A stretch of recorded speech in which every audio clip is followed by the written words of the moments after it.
महत्त्वाच्या बातम्या. प्रायोजक पुष्कराज रागी डिलाइट्स, महाराष्ट्राचं लाडकं आणि नंबर 1 नाचणी सत्व.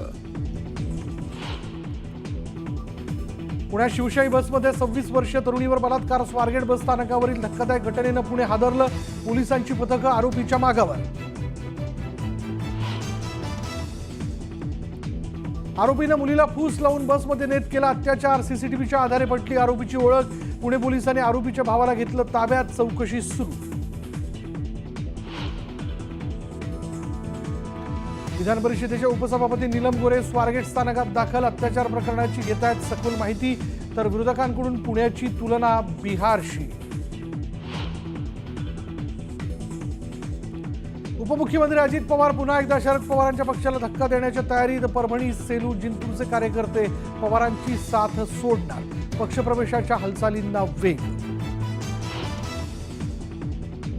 संतोष देशमुख हत्या प्रकरणाचा खटला उज्ज्वल निकमांकडे. तर सर्व पुरावे तपासणार. ग्रामस्थांनी उपोषण मागे घ्यावं. उज्ज्वल निकमांचं आवाहन. आमदार संतोष बांगरांना मंत्रिपदाचे वेध. 2.5 वर्षांनंतर मला मंत्रिपद मिळावं. बांगरांनी बोलून दाखवली इच्छा.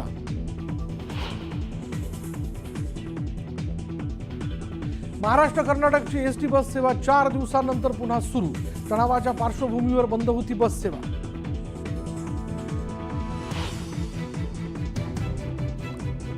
शक्तीपीठ महामार्गाला कोल्हापुरात मोठा विरोध. महामार्ग कोकणातून वळवण्याचा प्रयत्न. पर्यायी संरेखन करण्याचा MSRDCचा निर्णय.